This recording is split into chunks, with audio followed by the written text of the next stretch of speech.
Buenos días.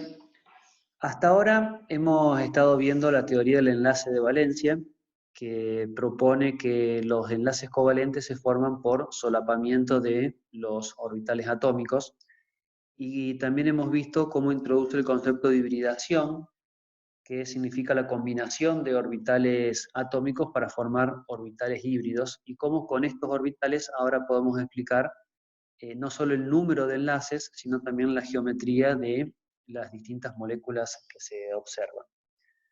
Nos queda ver, una vez que se solapan esos orbitales, ver qué tipo de enlaces se forman. Y vamos a estudiar dos tipos de enlaces, el enlace sigma y el enlace pi. El enlace sigma se da por el solapamiento frontal, y esa es la palabra importante, frontal, de orbitales atómicos puros o híbridos. O sea que puede ser una combinación o un solapamiento de dos orbitales atómicos puros, de dos orbitales híbridos, o bien de uno y uno. Acá vamos a ver tres de esos ejemplos. En el primer caso es el solapamiento de dos orbitales s de los átomos de hidrógeno. Como tiene geometría esférica, cualquier forma de solapamiento es igual y da origen a un enlace sigma. En el caso del medio, vemos que es un enlace P del cloro, un orbital P del cloro, que se solapa con un orbital S del hidrógeno para formar nuevamente un enlace sigma. Y en el tercer caso, vemos cómo se solapan de forma frontal dos orbitales P del cloro para formar un enlace también sigma. ¿Qué pasa con estos tres casos en enlaces simples, que son los enlaces sigmas? ¿Qué pasa con los enlaces múltiples? Donde vamos a ver ejemplos de los otros enlaces también. En los enlaces múltiples interviene el enlace pi, que se forma por el solapamiento lateral, a diferencia de los sigma, que es solapamiento frontal, de orbitales atómicos P puros. Otra diferencia es que los enlaces sigma se pueden formar por solapamiento de orbitales puros o híbridos, cualquiera de ellos, o combinación de ellos, pero en cambio los enlaces pi se forman por solapamiento lateral únicamente orbitales atómicos P puros. Quiero decir, solamente vamos a ver esos en este curso. Entonces, ese sería un solapamiento lateral de dos orbitales P. En el medio tenemos el eje internuclear con los dos núcleos de los dos átomos que se están enlazando. Y para ver más en detalle esto, vamos a usar un ejemplo, el etileno. Acá podemos ver en el etileno que, si recordamos de la teoría de repulsión de los pares electrónicos en nivel de valencia, cuando teníamos más de un centro en una molécula, de un átomo central, podíamos tratar cada uno de esos átomos de forma independiente. Y este es un caso que hemos desarrollado. Entonces, si miramos el carbono de la izquierda, vemos que tiene una geometría trigonal plana. Y lo mismo para el carbono de la derecha.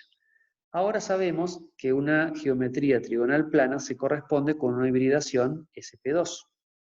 Entonces, si abajo vemos la configuración electrónica de valencia del carbono, vemos que tiene dos electrones en su orbital 2s y dos electrones en el orbital 2p. Cuando hacemos la hibridación, utilizamos un orbital s, dos orbitales p, y formamos tres orbitales híbridos sp2, que son los que vemos ahí. Pero si recuerdan también, les había mencionado que hay que prestar atención a que nos quedaba un orbital p puro, con su energía como estaba originalmente, que sería ese. En este caso, ese orbital también contiene un electrón, y es el que nos permite formar en total 4 enlaces para el carbono. En definitiva, la imagen que buscamos es esta, donde hay varias cosas para señalar.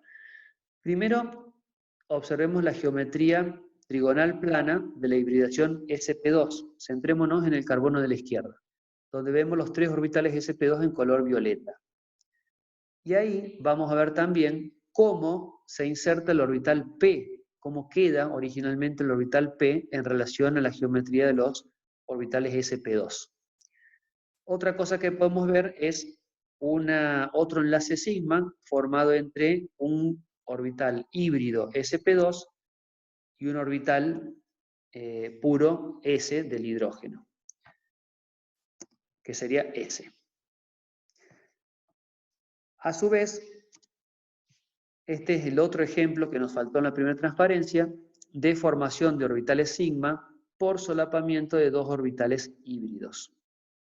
Y las flechas rojas y blancas que tienen arriba les marcan el orbital P puro que queda en la configuración electrónica y en la figura donde se ve la geometría de los orbitales. Muy bien, entonces, noten que para que se forme, para que se dé el solapamiento lateral de dos orbitales P, también tiene que darse el solapamiento de dos orbitales híbridos sp2. Eso significa que se va a formar un enlace sigma, producto del solapamiento frontal de dos enlaces híbridos sp2, de dos orbitales híbridos sp2, y se va a formar un enlace pi por solapamiento lateral de los orbitales P de cada uno de los dos átomos de carbono.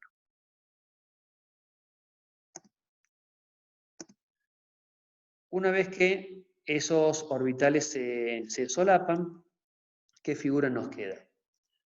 En la figura de la izquierda vemos que está ya simplificado para recalcar la posición de los orbitales P y vemos que también nos marcan los enlaces sigmas que se formaron por superposición de los orbitales del carbono con los hidrógenos.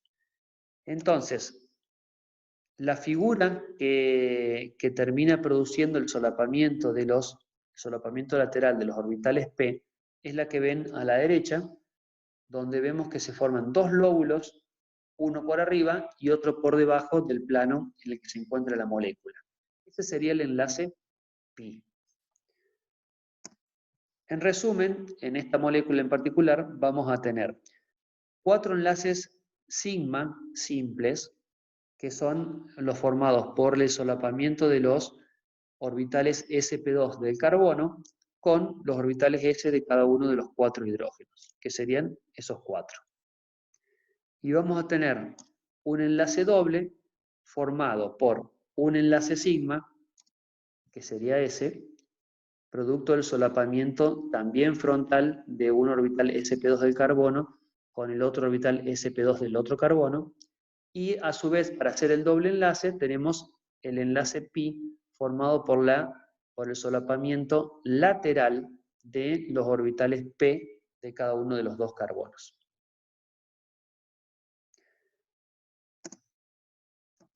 Se preguntarán cómo hacemos con los enlaces triples entonces. Y es algo análogo. Para hacer esto vamos a usar también otro ejemplo que es el acetileno o el epino. Y vamos a mirar cómo queda la hibridación de los orbitales en el átomo de carbono. Entonces, nuevamente partimos de su configuración electrónica de valencia, con 4 electrones en total. Si utilizamos un orbital S y un orbital P para la hibridación, formaríamos dos orbitales híbridos sp.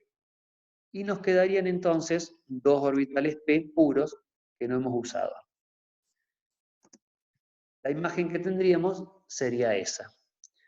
Recordemos que la geometría de la hibridación sp es lineal, o sea que los orbitales, los lóbulos mayores de esos orbitales están separados por un ángulo de 180 grados y me quedarían los dos orbitales P originales puros en sus posiciones que han tenido siempre. Es decir, que en este caso nos quedarían todos perpendiculares entre sí. Ahí podemos ver los dos orbitales P puros en la configuración electrónica y los que quedan en la geometría de la molécula. Ahí podemos ver que, nuevamente, para que se solapen lateralmente los orbitales P, en este caso los PI y los PX, primero se va a dar un enlace sigma por solapamiento de los orbitales sp de ambos carbonos, que es el enlace que ven en el medio, que es el sigma, un enlace simple. Para completar el enlace triple, se agrega un enlace pi formado por el solapamiento lateral de los orbitales pi de cada uno de los dos carbonos y el solapamiento lateral también de los orbitales px, también de cada uno de los dos carbonos, es decir, estos dos.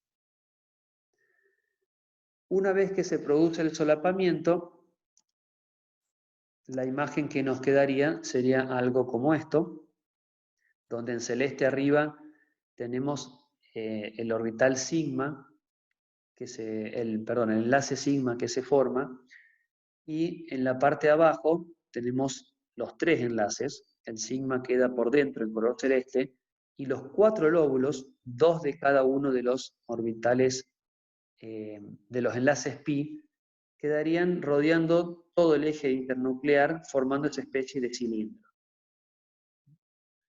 Recuerden que la figura que hemos visto para la formación de un enlace pi quedaba un lóbulo por arriba, un lóbulo por debajo. En este caso le agregamos uno a cada lado y en total entre los 4 formarían una zona que sería similar a ese cilindro.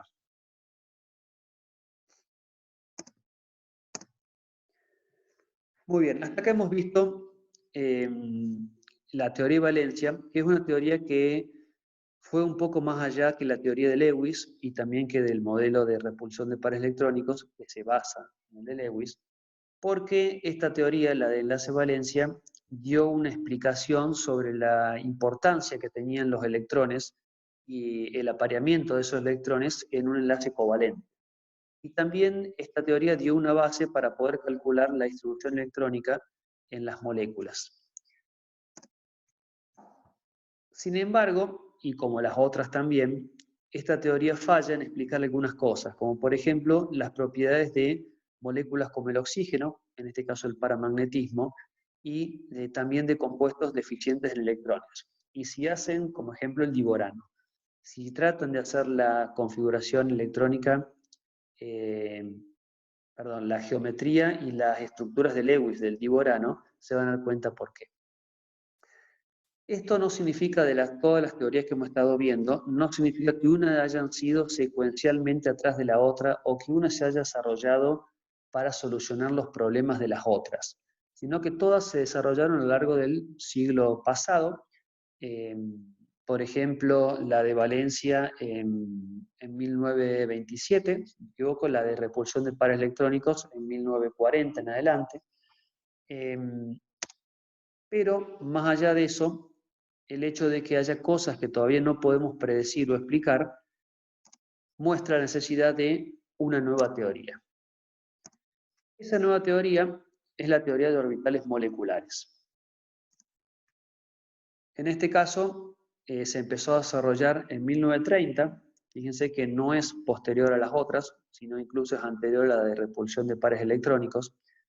Es una teoría que también se basa en la mecánica cuántica, al igual que la teoría del enlace de valencia, y hoy por hoy es la teoría más exitosa que tenemos para explicar el enlace químico, ya que explica lo que las otras no pudieron, como por ejemplo los compuestos deficientes en electrones, predice el paramagnetismo del oxígeno, puede explicar semiconductores, enlace metálico y muchas cosas más.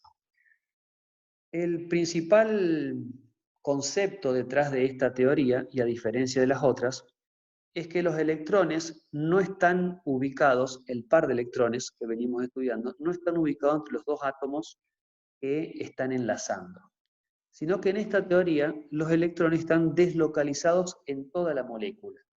Por eso, la teoría se llama orbitales moleculares. Y si ven las siglas que están ahí abajo, significa orbitales moleculares por combinación lineal de orbitales atómicos. Esta es una teoría muy, muy interesante, pero la van a ver recién en química inorgánica. Entonces, cuando comenzamos el capítulo, dijimos que íbamos a estudiar 3 tipos de enlaces desde el punto de vista de cómo se comparten los electrones. Dijimos el enlace iónico, el enlace covalente, que fue el principal protagonista de todas estas teorías que estamos viendo, y el que nos queda es el enlace metálico. De este enlace vamos a ver muy poco porque lo van a ver con un poco más de profundidad cuando vean el capítulo de sólidos. Pero vamos a dar algunas características para que puedan comparar con los otros. Este enlace lo forman los elementos de los grupos 1, 2 y de transición, es decir, lo que llamamos metales, o aquellos elementos que su capa de valencia o su configuración electrónica terminan en orbitales S o D.